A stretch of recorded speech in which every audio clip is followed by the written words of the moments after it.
shrink tubing here is, and the shrink tubing is special.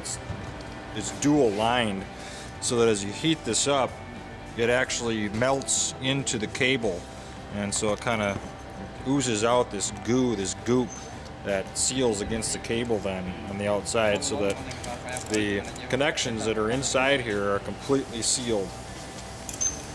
Another thing on this cable, this particular cable, since it has a back shell and everything, and all those little terminals and connections inside here, so we fill this whole back shell assembly with this goop, this stuff called potting compound.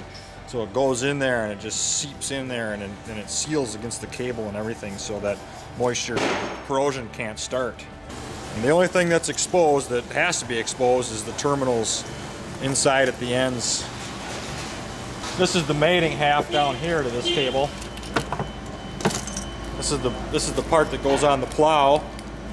This particular wiring harness goes on the wheel loader plow, the snowstorm plow, the plow itself. This is where you would connect to the wheel loader, and this is again the Deutsch plug. It's the male side of that Deutsch plug we just talked about.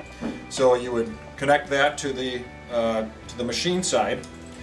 Then running down to the valve, you can see there's enough length here to get from the wheel loader connection point to the valve itself. We have a Chinese finger, if you will, that grips the cord, so, and also it makes it so that you can adjust this easily, the length that you need.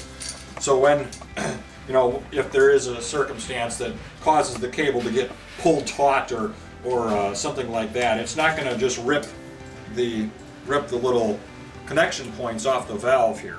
This Chinese finger is made just for this, strain relief connector is made just for this application here. And we come down to the DIN connectors. These are lighted, so there's a little light there in the corner that activates when there's power. So another diagnostic tip if there's ever an issue with the valve not functioning correctly.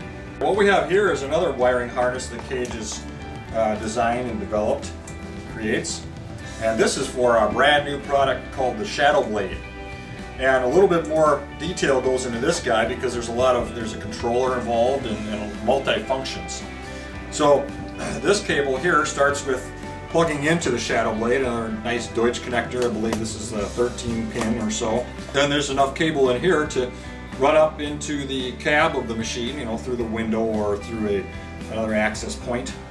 And this joystick gets mounted here to the main joystick for the operator in the cab. So typically the operator would have the auxiliary function for the loader run the front plow, so he's able to forward and back and left and right on this, and by mounting this joystick nice and tight to where the operator is holding onto that top knob with the main joystick, he can operate this little joystick with his fingertips, and thereby creating a nice easy flow for the operator to operate the Shadow Blade. So this is a plug that you can usually plug right into the cab of the machine. There's an amp plug that's available on the dashboard or something like that. If that's not available on your particular model, then you would use this extension cable that's provided standard as well with the Shadow Blade. So these two ends made together, and then this cable has about 30 feet of length. So you run this then to your battery, positive and negative here. At the bottom of this harness, you'll notice that there's an extra auxiliary plug, and that's for the optional laser harness that we offer with the Shadow Blade. What we have here is the optional laser harness for the Shadow Blade. Plugs in right underneath the joystick, and this can be added aftermarket at any point. And then the two laser beams. These are mounted on either side of the windshield, usually on the inside, and they're directed in left and right, or passenger and driver side modes. What we're not showing you here are the nice suction cup windshield mounts.